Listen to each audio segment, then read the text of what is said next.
Hi, Bright Idea family. Welcome back to our channel. Listen, I want to take a second to ask you to do three things for me. If you are really enjoying this content and you're finding that this is helpful, I want you to like, subscribe, and share.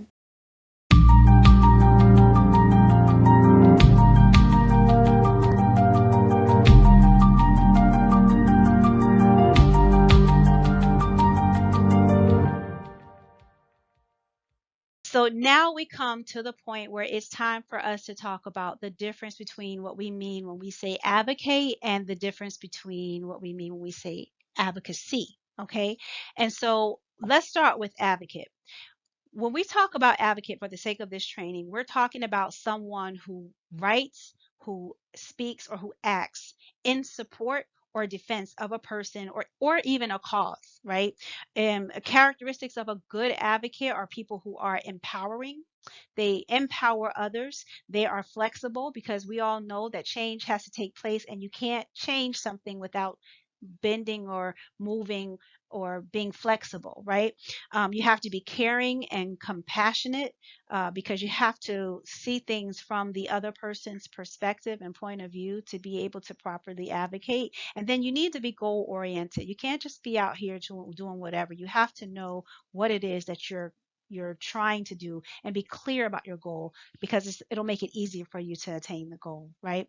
So when we talk about an advocate, we're talking about a person. We're talking about someone who acts, who writes, who speaks in support or defense of another person, just like a parent. Like you're a parent and you speak, act, or write in defense of your child or in defense of what your child needs. I'm an advocate. I speak, act, and I write in defense of underrepresented people and people who are marginalized for what they need in support of them, me, because I'm one of those people, right?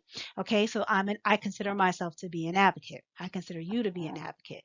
But how is being an advocate different from advocacy? Well, advocacy is actually the art. I'm not even going to call it the act. I'm going to call it the art of helping other people find their voices. That's what I do.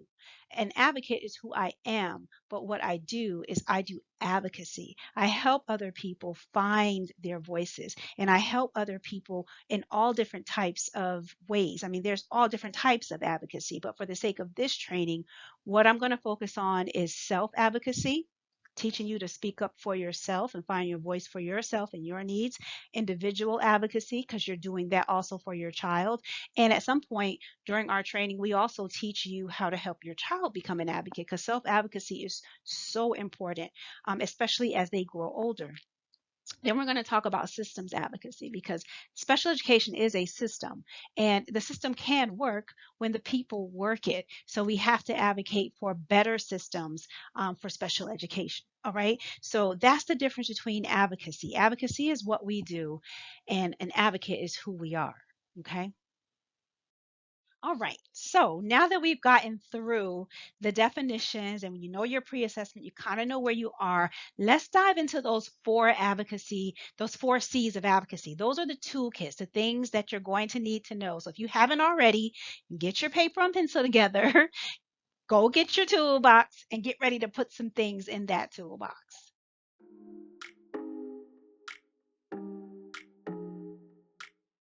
All right. So we're ready to put tool number one into the box. Tool number one is connection. Okay. And oftentimes when we talk about connection, people think very linear, but I want you to think of a broader definition of connection.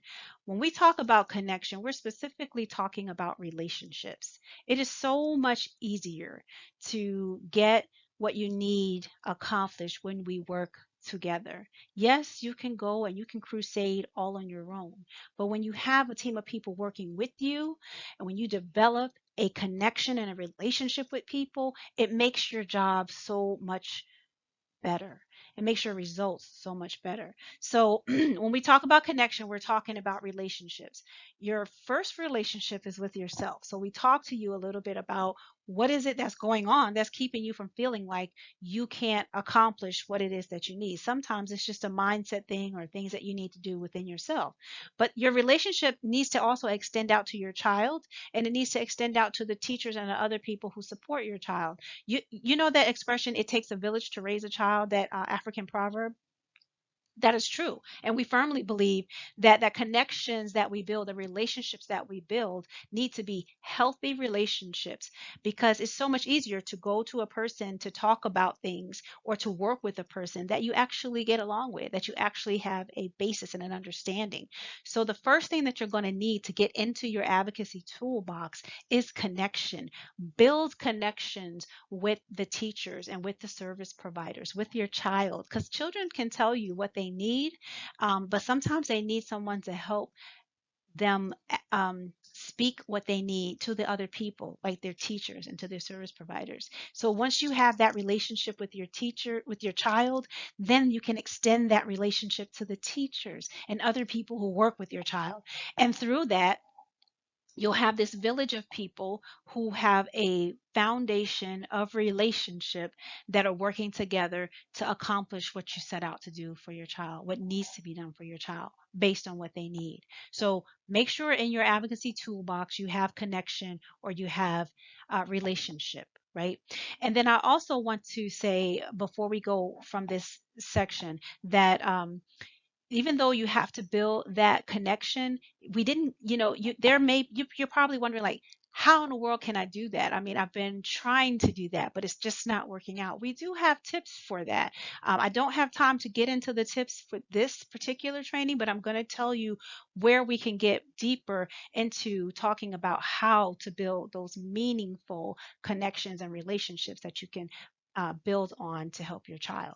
Okay, so put that in your toolbox. Number one, check connection.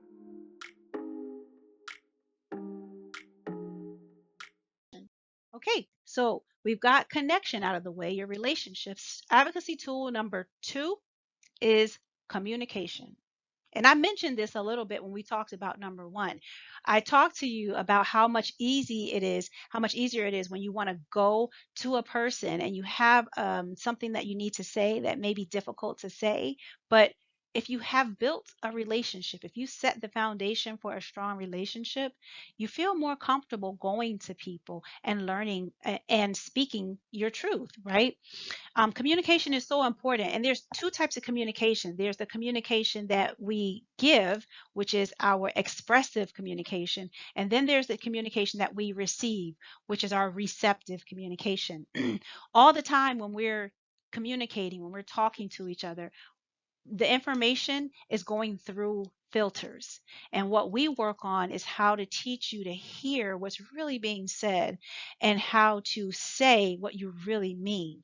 Communication is so important, not just for advocacy. I mean, it's just important in general. It impacts so many other areas of our life. But when you're an advocate, you have to be clear about what it is that you have as your expectations. What are your hopes? What are your goals? How you're going to get there.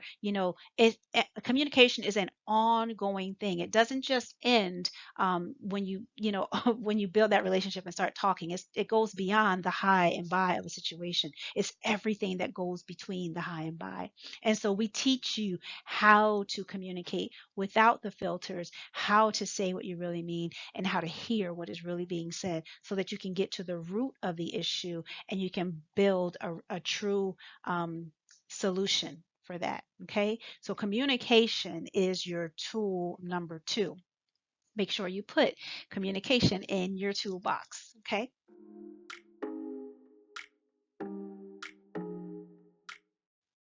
All right, so we're ready to move on to tool number three. So far we've covered the first two C's. We covered connection, meaning building strong relationships, and then we covered communication, how we talk and how we hear when we're having a conversation with another person. Now we're talking about collaboration. So collaboration touches on both connection and communication. Remember, these four C's work together and you build the foundation of each one as you go along. you can't work with, and by collaboration, we mean work with, put your hands to the plow and work with the teachers, or vice versa, teachers working with you. You can't do that when you don't have a relationship, or I should say, you can't do that as effectively when you don't have a relationship or when you don't have proper communication. Things get lost in communication when you don't speak well. So, in order to properly collaborate, you have to be able to have that relationship or that connection and that communication. But when we talk about collaboration, we're talking about more than just working together. We're talking about what happens in the home as well as what happens in the school. Um, I don't know about you, but I have a child who likes to take advantage of every situation. You know, that's going to come in handy at some point in life, but it drives me nuts right now.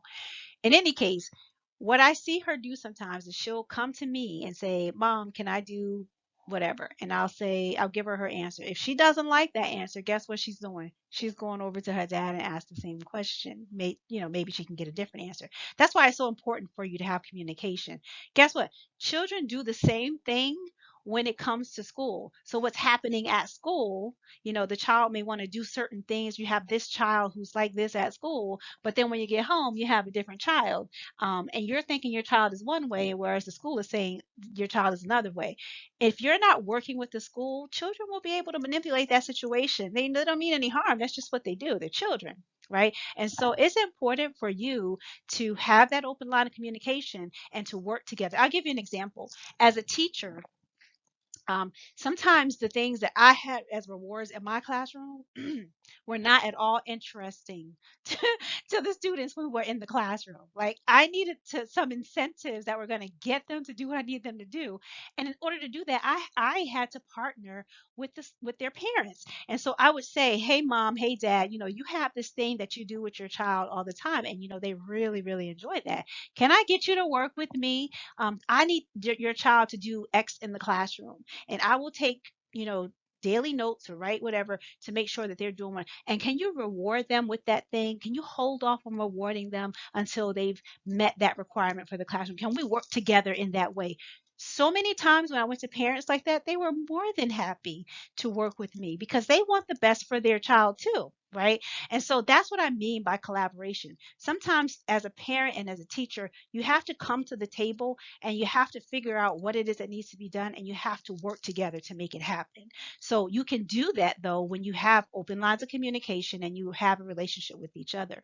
That's what we mean when we're talking about collaboration. And we have strategies to help you become a better collaborator. It's what we call collaborative advocacy as we go through the rest of the training. So put that in your toolbox. A collaboration, that's something that you're going to need to know how to do, and you need to have that in your toolbox.